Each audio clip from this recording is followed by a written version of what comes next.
Halo, selamat datang di satu video. Teman-teman, ini malam hari ini tuh saya akan cerita seperti yang ada di judul. Jadi malam hari ini tuh saya ada teman, tamu, hmm, bukan teman, adik-adik ya, temannya saya pada Febin. Nah sekarang tuh dia mau cerita di saya punya video. Jadi kita langsung saja panggil sudah. Mari adik, silakan masuk di channel-channel sederhana kan. Nah, ini Halo, namanya adik perkenalkan nama saya Windy.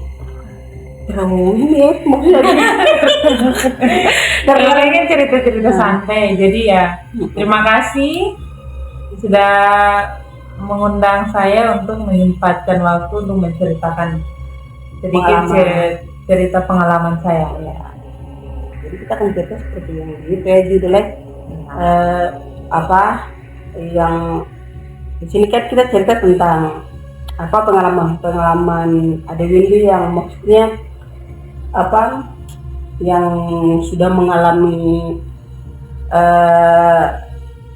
bagaimana dia punya perjalanan yang apa ya mencengangkan kah, menakutkan kah, bagaimana tuh yang seperti ada alami itu mungkin bisa ceritakan sama kita di sini gitu. Tentang cerita mistis Ya, ya, cerita horor apa saja ya. gitu. Jadi kalau dari saya tuh ada beberapa cerita yang alami sendiri. Itu awalnya tuh takut, tapi sekarang sudah tidak terlalu sih.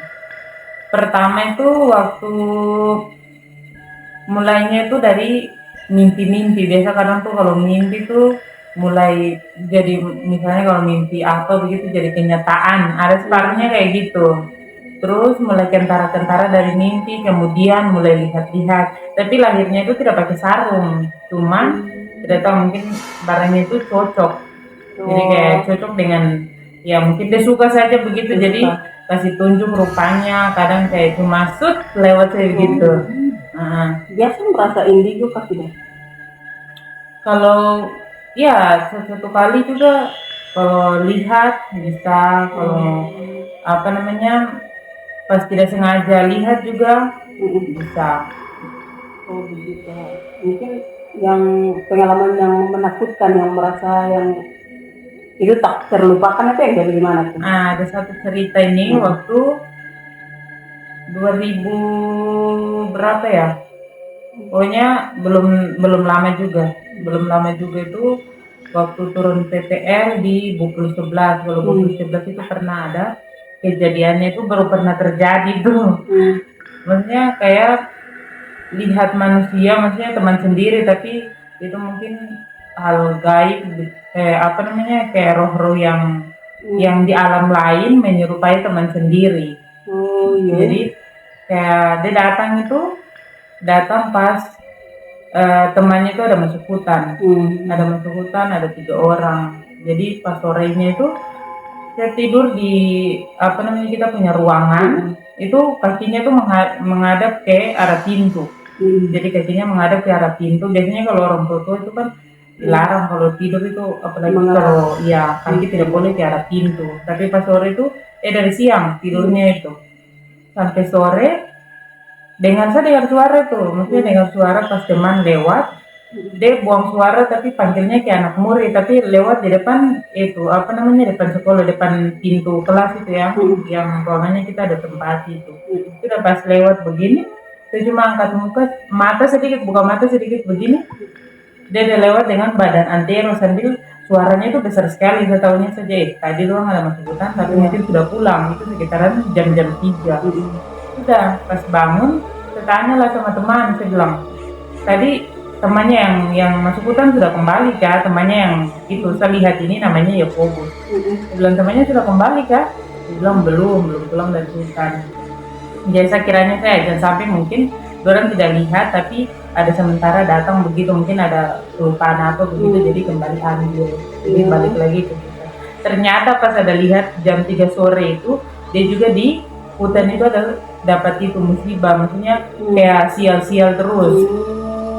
Alasannya itu pas kakak laki-laki pulang, saya tanya, saya bilang tadi sore itu ada pulang kan, maksudnya mungkin ada lupa apa begitu, pulang ke rumah sebentar begitu, mungkin pulang baru kembali lagi ke hutan. Dia bilang, tidak, ini baru pulang sekarang nih, baru pulang sore ini saja, kita jalan tadi jalan satu kali.